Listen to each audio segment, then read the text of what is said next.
Selamat pagi anak-anakku semuanya.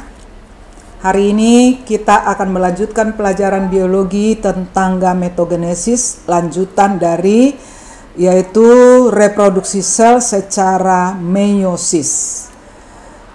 Ibu harapkan kamu sudah hadir semuanya dan semua dalam keadaan sehat-sehat ya. Ibu berharap pelajaran ini dapat kamu terima ya.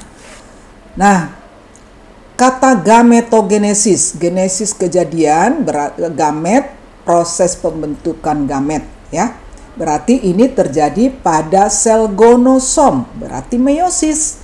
Berarti persyaratan untuk mempelajari gametogenesis, kamu harus mengerti peristiwa meiosis. Siapa yang ingat peristiwa meiosis? Ada dua tahap, meiosis 1, meiosis 2. Kemudian di meiosis 1 ada profase, di mana di situ ada Legipadidi, itu profase 1, baru metafase 1, anafase 1, telofase 1, baru dilanjutkan dengan meiosis kedua ya. Ingat-ingat dulu tuh. Nah, gametogenesis pada organisme eukariotik multiseluler, gametogenesis mengalami mitosis dan meiosis. Mitosis adalah untuk memperbanyak sel induk daripada gamet tersebut. Meiosis tujuannya adalah untuk mengurangi jumlah kromosom sehingga nanti sel kelamin yang dihasilkan bukan lagi bersifat diploid tetapi bersifat haploid atau 2N menjadi N. Gametogenesis itu ada dua, yaitu spermatogenesis dan oogenesis. Spermatogenesis, proses pembentukan sperma, berarti kejadiannya di testis. Oogenesis, proses pembentukan sel telur, berarti kejadiannya di ovum, di ovarium. Nih, spermatogenesis adalah proses pembentukan sperma terjadi di testis. Waktunya, ya, waktu proses pembentukan sperma itu ada ketika seorang laki-laki itu mengalami pubertas. Tahapannya adalah mengalami peristiwa mitosis, yaitu di mana sel-sel primordial pada epitel, jaringan epitel germinal tubulus seminiferus dalam testis berdiferensiasi atau berubah bentuk menjadi sel induk sperma. Disebutlah induk sperma itu spermatogonium. Dengan karyotipe spermatogonium itu adalah diploid atau 22 pasang autosom tambah XY atau 44A autosom tambah XY. Ya, jadi ini berarti yang kita bicarakan ini manusia karena jumlah kromosomnya 46. Nah, setelah selesai pembentukan spermatogonium, berlanjut di mana kromosom pada sel spermatogonium tersebut mengalami duplikasi. Jadi kromosomnya itu lengannya mengalami duplikasi membentuk kromatid. Itulah yang disebut namanya spermatosit primer. Ya. Lalu spermatosit primer mengalami pembelahan sel, ya, yaitu secara meiosis 1. Menghasilkan dua buah spermatosit sekunder dengan masing-masing haploid. Kalau di sini tadi diploid, di sini sudah menjadi haploid. Itulah meiosis 1. Ya. Kemudian lanjutnya sel spermatosit yang haploid tadi mengalami meiosis 2 di mana dia akan menghasilkan 4 spermatid. Sel spermatid yang terjadi itu masing-masing haploid. Ya. Ingat kejadian anafase 2 yaitu pemisahan lengan kromatid menjadi kromosom. Ya. Yang ada bukunya sekarang di situ di hadapan kamu mengenai meiosis sambil dibuka supaya paham. 4. Spermatid mengalami proses pematangan atau diferensiasi yaitu proses pembentukan ekor.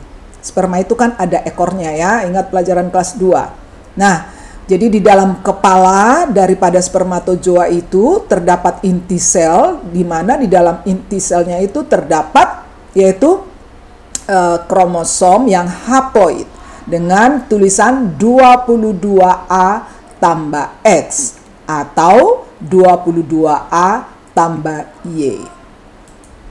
Ini dia gambarnya.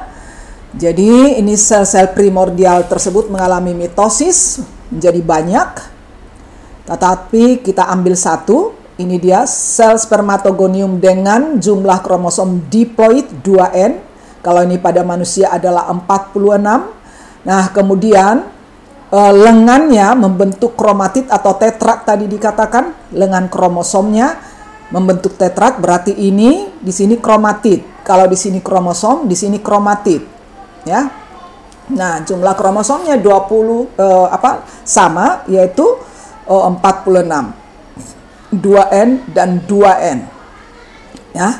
Nah, kemudian spermatosit primer itu mengalami meiosis 1. Berarti pengurangan jumlah kromosom. Perhatikan tulisannya, ini 2N, ini sudah menjadi N. Berarti kalau pada manusia di sini 46, ini menjadi 23, ini menjadi 23. Nilai yang disebut namanya spermatosit sekunder. Ya. Lalu spermatosit sekunder ini mengalami meiosis 2. Ya, maka dihasilkanlah ini membelah menjadi 2, ini membelah menjadi 2, masing-masing di dalamnya ada masing-masing di dalamnya ada N kromosom, ya. Nah, jadi yang pengurangan jumlah kromosom itu di sini dari spermatosit primer menjadi spermatosit sekunder. Kalau di sini adalah pengurangan jumlah lengan, ya. Mungkin kamu masih ingat, itu saya tekankan waktu kita mempelajari meiosis, bahwa di meiosis 2 bukan pengurangan jumlah kromosom, tetapi pengurangan lengan dari kromatid kembali menjadi kromosom. Nah, ini sudah terbentuk 4 buah spermatid. Tapi ini belum mempunyai ekor, maka dia di sini pematangan atau disebut namanya spermiogenesis, proses pembentukan sperma. Ya, jadi atau disebut berdiferensiasi. Jadi terbentuklah ekor-ekornya, maka namanya bukan lagi spermatid, namanya menjadi spermatozoa. Ya. Jadi ini sama ya, nggak usah sama ya. Ingat kembali, saya paparkan ini meiosis itu ya. Udah selesai spermatogenesis, tapi coba kita buka kembali meiosisnya supaya kamu semakin ingat dan semakin paham. Oke, yang Ibu tekankan di sini adalah kebetulan ini dia hanya memakai 2, ya, 2 kromosom, ya. Nah, kita langsung ke sini, meiosis 1 ini. Kalau di sini kan tadinya leptolegipadidi apa segala macam, di sini profase. Nah, sekarang dia di sini sudah metafase. Ya. Metafase ini berarti di sini adalah kromatid. Oke, dengan jumlah 2 kromatid di sini. Ini 2 kromatid. Ini 2 kromatid. Nah, ketika terjadi anafase, maka kromatid ini satu ditarik ke atas, kromatid ini satu ditarik ke bawah. Dengan demikian terbentuklah ini dari sini, ini anafase, ini sudah ini anafase, nanti terbentuklah telofasenya, 2 buah sel anakan dengan masing-masing ya 1, ya, terjadi pengurangan 1 kromatid, 1 kromatid. Ini tadinya 2, ini sekarang sudah 1. Berarti di sini terjadi pengurangan 2 kromatid menjadi 1. Ya, ini meiosis 1. Di meiosis 2, perhatikan ini berbentuk kromatid. Ini metafasenya. Di telofasenya, ini kromatid ini kembali menjadi kromosom. Ini menjadi kromosom. Lalu dari masing-masing ini terbentuk 1, 2, 3, 4. Ini 1, 1, 1, 1. Ya. Nah, ini 1, tapi dalam berbentuk kromosom. Jadi terjadi pemisahan lengan kromatid menjadi kromosom. Bukan pengurangan jumlah kromosomnya lagi, tetapi pemisahan kromatid menjadi lengan kromosom. Ya, ini yang terjadi pada meiosis yang diterapkan dalam spermatogenesis dan oogenesis. Ngerti ya, anak? Oke, sekarang oogenesis. Oogenesis terjadi pada perempuan, berarti terjadi dalam pada ovarium. Ini adalah ovariumnya, sel-sel kejadiannya ini nih, sel-sel primordialnya, ya.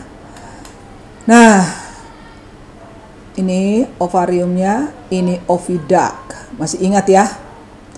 Kemudian ini terjadi ovulasi. Apa arti ovulasi di kelas 2? Yaitu proses keluarnya oosit sekunder dari ovarium ini. Oke. Kita lanjut. Itu hanya mengingatkan saja. Oogenesis adalah proses pembentukan sel kelamin wanita atau sel telur terjadi di dalam ovarium. Ya, ada berapa ovarium wanita? Kiri kanan berarti 2. Mengalami mitosis dan meiosis, berarti sama seperti laki-laki tadi. Tahap pertama, sel-sel primordial diploid pada epitel germinal ovarium berdiferensiasi membentuk sel induk ovum yang disebut namanya oogonium. Kalau pada laki-laki spermatogonium induknya, kalau pada wanita disebut oogonium. Kemudian oogonium memperbanyak diri secara menjadi banyak, ya, secara mitosis. Karyotipe oogonium sama seperti laki-laki tadi, 22 AA tambah XX, ya, 22 AA atau 44A tambah X, ya. Berbeda dengan laki-laki, perempuan sudah memiliki oosit primer sejak embrio. Ya, sejak embrio. Kalau pada laki-laki tadi semua prosesnya itu ada ketika seorang laki-laki mengalami pubertas. Tetapi kalau pada perempuan, ya, proses perubahan oogonium menjadi oosit primer itu ketika embrio, ya, sejak embrio, ya. Lalu oosit primer menjadi oosit sekunder itu, perubahan oosit primer menjadi oosit sekunder itu pas ketika wanita itu mengalami pubertas. Nah, kemudian oosit sekunder keluar kan dari ovum, dari ovarium.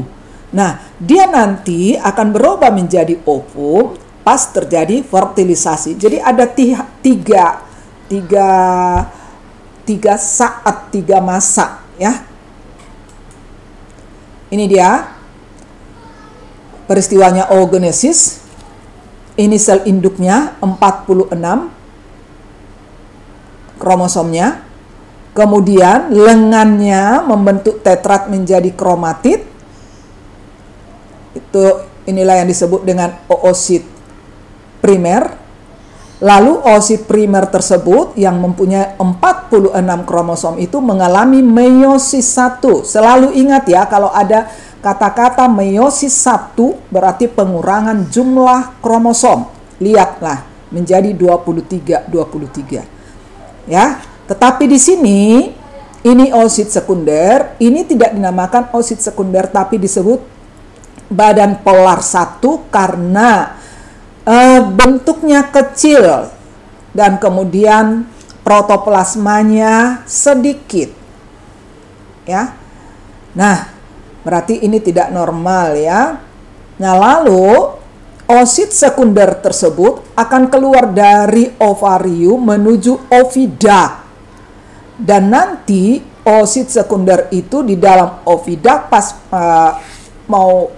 fase fertilisasi, maka dia akan berubah menjadi ovum, ya.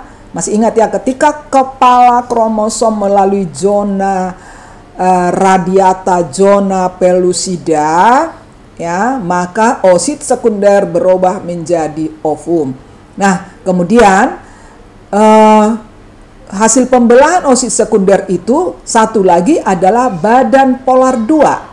Jadi tetap membelah ini meiosis ini, tapi dia itu kecil, berarti ini tidak normal. Lalu ini juga membelah 2, tetapi tidak normal karena kecil, protoplasmanya tidak cukup, lalu ini akan gugur, akan luruh. Inilah yang menyebabkan kenapa ya, salah satu penyebabnya kenapa kalau wanita itu yang tadinya oogonium banyak, tetapi pas pubertas yang tinggal hanya sedikit, hanya sekitar 300 sampai 400 jumlahnya. Dan kenapa ya wanita itu mengalami batas, yaitu ada masa menopause. Salah satu diantaranya karena ini, ya, ini kan merugikan ini. Yang berhasil hanya satu. Nah, penjelasan yang tadi ya, setelah terbentuk sel sekunder atau oosit sekunder, dia akan keluar dari ovarium masuk ke ovida. Ketika sperma mau membuahi ovum, sperma akan masuk ke dalam oosit sekunder, lalu oosit sekunder berubah menjadi ovum siap untuk dibuahi. Ini dia zona radiata yang mulus ini disebut namanya adalah zona pellucida, ya. Jadi ketika ini sudah dimasuki oleh sperma, masuk kepala sperma, ekornya ditinggal, maka ini oosit sekunder ini berubah menjadi ovum siap untuk dibuahi. Yuk kita lihat sekali lagi penekanannya. Ini sel spermatogonium 2N mengalami mitosis. Di sini lengannya tetrat, terbentuklah spermatosit primer 2N. Ingat ya, lalu mengalami meiosis 1, berarti terjadi pengurangan jumlah kromosom. Di sini sudah spermatosit sekunder ini berarti sudah 23 kromosomnya. Lalu spermatosit sekunder ini membelah lagi secara meiosis 2, maka membentuklah 4 buah spermatid. Lalu terjadi di sini diferensiasi atau spermiogenesis, membentuk sperma, maka terbentuklah 4 buah spermatozoa dengan jumlah kromosom haploid atau masing-masing N kromosom. Ya. Nah, nanti ini ada soal latihannya, apa yang dimaksud dengan A, B, C, D, E. Saya rasa bisa kamu jawab ya. Demikianlah yang dapat Ibu sampaikan mengenai gametogenesis tersebut, yaitu proses pembentukan gamet, ovum, dan spermatozoa pada eukariotik yang multiseluler. Terima kasih. Wassalamualaikum warahmatullahi wabarakatuh.